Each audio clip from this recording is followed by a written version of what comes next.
เราบางน้ำหน้าพี่น้องเอ้ยเราบางน้ำหน้าฝนตกดินหลายไม่ได้ละวานพุยดอก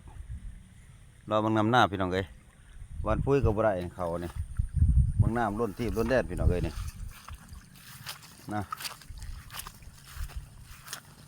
อันละวานพุยดอกพี่น้องเอ้ยน้ำล้นที่ล้นแดดเลย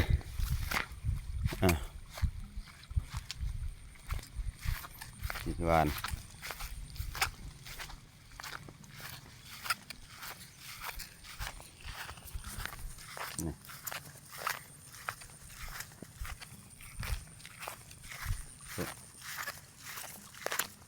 ล้นที่เลยแล้วมาตันวานพุยพี่น้องเอ้ย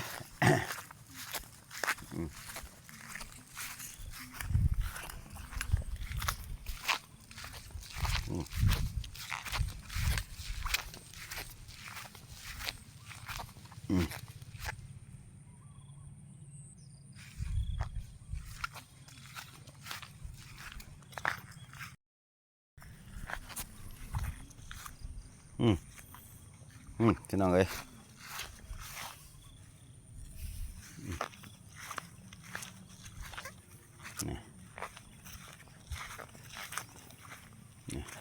เป็นดอนพุยวานบุไรน้ำลายพี่น้องเอ้ยนี่เด้นี่ยังขลอกแขลยังขาวอยู่นะพี่น้องเนาะดำหางด้วยพี่น้องเอ้ยดำหางนี่ใส่2 ต้นเท่านั้นได้กะนี่นะใส่2 ต้นเท่านั้นนี่แบบนี้นี่เด้เรียกไปเห็นตะหนามบ่ได้คอยเห็นเขาบ่ได้ดอก2 ต้นหางนี่เนาะพี่น้องเอ้ยห่างนี่เอาเบิ่งไกลๆก็ได้เด้ความห่างอย่าว่า70 คูณ 70พี่น้องเอ้ยนี่ความห่างนี่ใส่กา2 ต้นนี่เด้ให้พี่น้องเบิ่งก่อนนี่นะเดือน8เดือน9แล้วนิดหน่อยนี่เด้ห่างว่าพี่น้องเหรอห่างเนาะนี่2 ต้นนี่ใส่เด้เด้เรียบไปเห็นแต่น้ำบ่เห็นต้นเขาดอกพี่น้องเอ้ยมองไปสารวันพุยเด้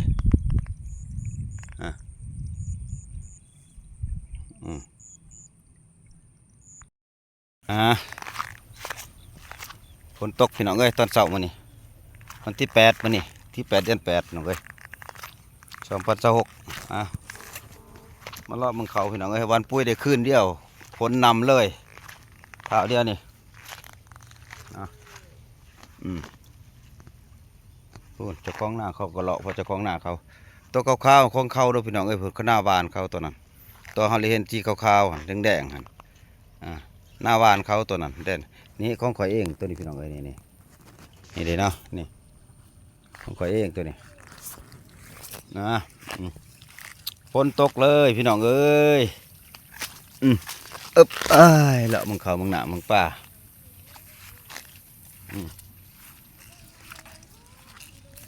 นี่ให้FCเขาเบิ่งเดี๋ยวพี่น้องเอ้ยเดี๋ยวเคี้ยวน้ำแน่ละพี่น้องงามน้ำแน่ละเนาะงามน้ำแน่ละพี่น้องเอ้ยเดี๋ยวงามแน่จะน้อยพี่น้องเอ้ยคืออยู่บาดนี่เนาะเมื่อก่อนนั้นมันบ่งามพอดีพี่น้องเห็นก็เย่งข้างยางเนาะนี่คือจะน้อยพี่น้องแต่ถ้าถือปุ๋ยมาเนี่ย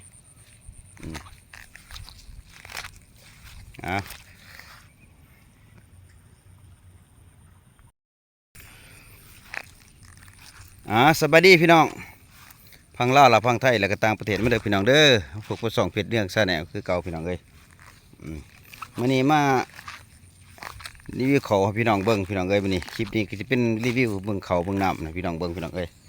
ภายหลังจากดำนาแล้วเนาะดำห่างๆพี่น้องเอ้ยกล้าพ่อหน้าใส่ต้น1 2 ต้นความห่างก็มีเนาะให้พี่น้องเบิ้งนี่เขาเนาะกำลังเคี้ยวพี่น้องเอ้ยกำลังเคี้ยวกำลังงามพี่น้องเอ้ยนี่เนาะนี่กำลังเคี้ยวงามให้พี่น้องเบิ้งก่อนพี่น้องต้นตัวขาวๆหันตัวขาวๆหันเขาพี่น้องแดนกันยังไงเขาจะวานเขาจะมีหยอดน้ำแหน่มีวานน้ำแหน่เนาะมันแดงเขาบอกว่า มันแดงตัวแดงแล้วมันแดงแล้วไปสีเบิ่งเครือมันขาวพี่น้องเลยเนาะก็งามอยู่พี่น้องเลยนี่พอเบิ่งอยู่เนาะนี่เด้ข้าวเจ้าเด้อพี่น้องเด้อตัวนี้ข้าวเจ้าเด้อนี่ข้าวเจ้าให้พี่น้องเบิ่งนี่ข้าวเจ้าตัวนี้ข้าวเหนียวพี่น้องเลยนี่ข้าวเหนียวนี่ข้าวเหนียวบดนี่นี่ข้าวเหนียวพี่น้องเลยนี่ข้าวเจ้าเด้อพี่น้องเด้อนี่กำลังมันขึ้นนี่ดำเพราะว่าดำช่องหยกช่วงหนึ่งกาบุพ่อหน้าแล้วก็ตกใหม่เนาะนี่ห้างวะพี่น้องนี่ห้างอยู่บ่เด็กเนาะ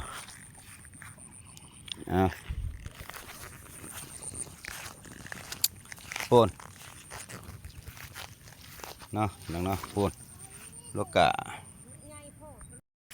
เอ้ยลูกกะพี่น้องเอ้ยนี่ลูกกะแล้วนะลูกหญ้าลูกลุกลุกขึ้นมาลุกหญ้าได้พี่น้องเด้อลูกหญ้านะมาขึ้นหญ้าบีเอียนลุกไปยังใช้แล้วเกิดไปใช้ลุกพอก็ลุกขึ้นกันนี่ลุกยังไปหาไปลุกลุกนี่ลุกเดี๋ยวตุกลุกต้นใหญ่มาพอใช้สิลุกกะได้พี่น้องเด้อนี่หันหะใหญ่ขึ้นโอ้ยมาเอาขึ้นเต้นไปยังนี่ลุกเอาลุกเอ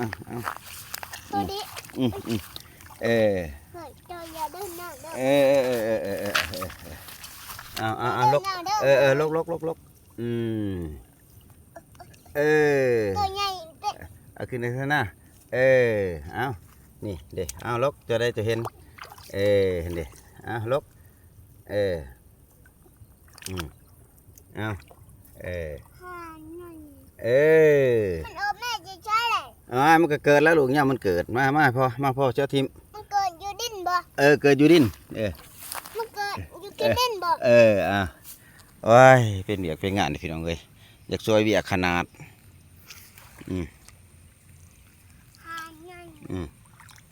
เลยลกพี่น้องลกมาโอ้ยไปย่างผุ่นยาลาอยู่2-3ต้นเห็นบ่พุ่นย่างไปลูกย่างไปเฮินพุ่น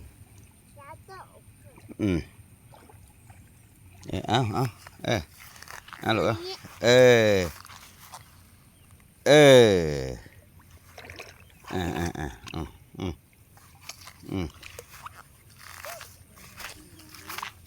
นี่มาตั้งนี่ลูกเอ้ยพี่ลงน้ำแล้วคุณนี่มาลงมาพี่หยาโอ้2 ต้น 3 ต้นมาลงมาเด็ดไปพอไปลกเกิดอื่นก็กดไลค์กดแชร์กดติดตามด้วยพี่น้องเด้อเพื่อมีกำลังใจสั่งคลิปต่อไปลกลกอะไรวะหันมาพอจะถือลกมาพอจะถือฮะพูด3 ต้นต้นนั้นลูก3 ต้นยังเป็นต้นนาจังหัน3 ต้นลูก3 ต้น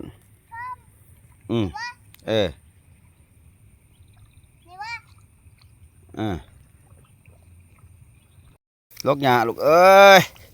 เป็นเบิดลูกหญ้าลูกย่องซอยเบียดแล้วพอจะนำมาสิพอจะลกกับเพื่อนอันนี้เด็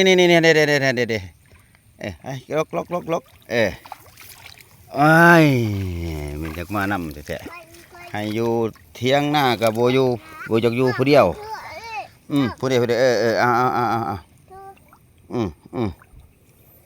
เอาลกลกลกให้FCเฮาเบิ่งลกหญ้าเด้อพี่น้องลกหญ้าเด้อว่าสิมาพี่น้องลกหญ้าสวยลกหญ้าออกจากหน้าเด้อว่าสิมันออกตานี้ชอบต้นแหละ ลกชิดชิดชิด อืม ดึงมัน เออเออ ดึงมัน ดึงเออเนี่ยมันเล่นยา ป้าคือป้าทักแค่หน้าไปป้าแค่หน้า เฮ้ย ป้าคือไปป้าก่อนอืม แม่ท่านตุ่นเลย ไปขึ้นคือไปป้าแค่หน้าก่อนไปโอเคพี่ท่านนี่ลูกพี่ที่ ท่านนี่วะ พี่ท่านมาลกไปนี่เลยนี่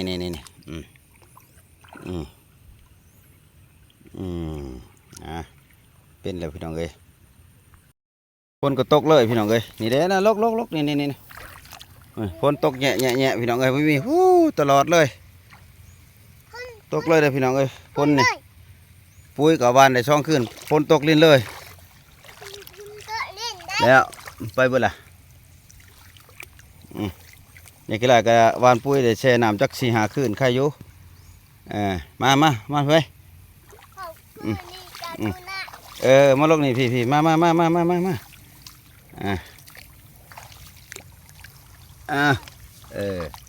เด็เอาลก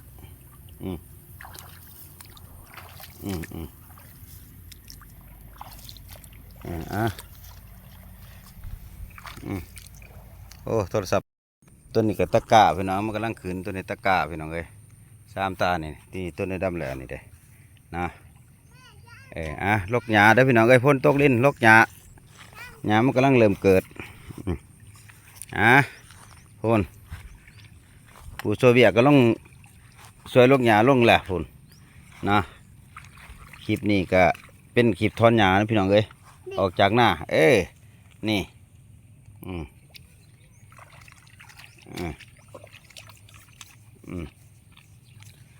ดีๆให้เป็นน้องเบิ่งก่อน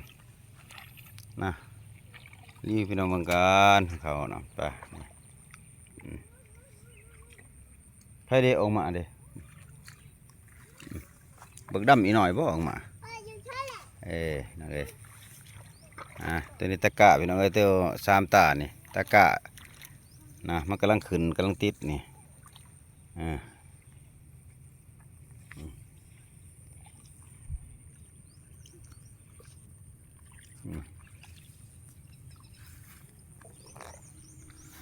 เดี๋ยวลงคลิปรายวันแหละพี่น้องเอ้ย